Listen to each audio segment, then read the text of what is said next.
পেট্রোলের দাম বাড়লেই কেন কেঁপে ওঠে ভারতের অর্থনীতি? কেন আন্তর্জাতিক বাজারে যুদ্ধ শুরু হলে ভারতের সাধারণ মানুষের রান্নাঘর পর্যন্ত তার প্রভাব পৌঁছে যায়? কেন প্রতিবার তেলের দাম বাড়ার সঙ্গে সঙ্গে বাড়ে সবজির দাম, বাস ভাড়া, এমনকি দৈনন্দিন জীবনযাত্রার খরচও?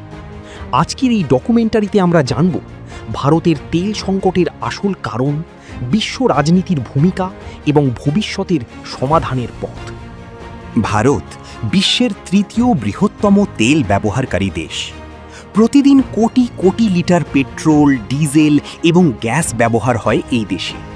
কিন্তু সমস্যাটা হলো, ভারত তার প্রয়োজনীয় তেলের প্রায় 85% আমদানি করে বিদেশ থেকে।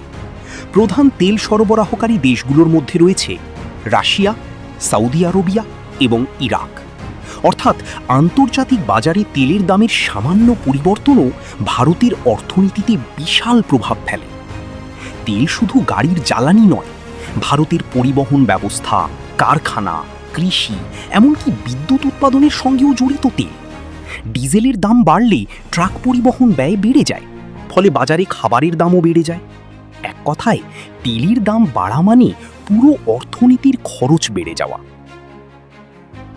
বিশ্বের সবচেয়ে বড় তেল সংকটগুলোর একটি ঘটে 1973 সালে।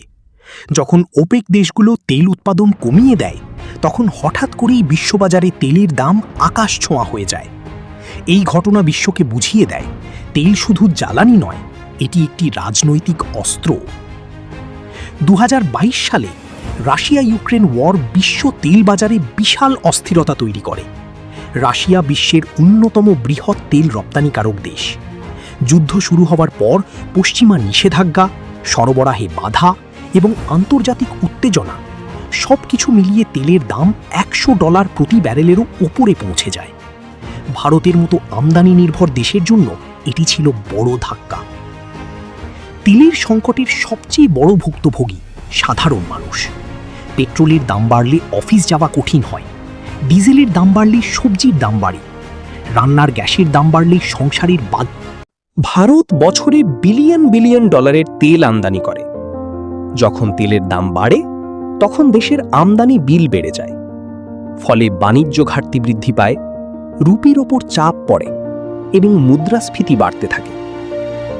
এই সংকট মোকাবিলায় ভারত সরকার একাধিক পদক্ষেপ নিয়েছে, যেমন বিদেশ থেকে সস্তায় তেল কেনা, স্ট্র্যাটেজিক তেল ভাণ্ডার তৈরি এবং নবায়নযোগ্য শক্তিতে বিনিয়োগ।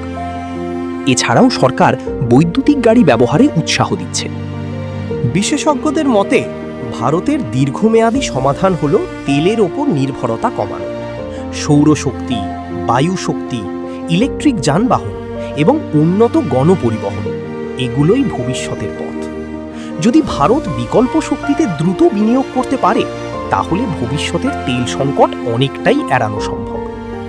ভারতের তেল সংকট শুধু অর্থনীতির সমস্যা নয়, এটি দেশের ভবিষ্যৎ, শক্তির নিরাপত্তা এবং সাধারণ মানুষের জীবনযাত্রার সঙ্গে জড়িত। প্রশ্ন হল, ভারত কি সময়ের আগেই বিকল্প শক্তির পথে এগোতে পারবে? কারণ ভবিষ্যতের সবচেয়ে বড় যুদ্ধ হতে পারে শক্তির স্বাধীনতার যুদ্ধ।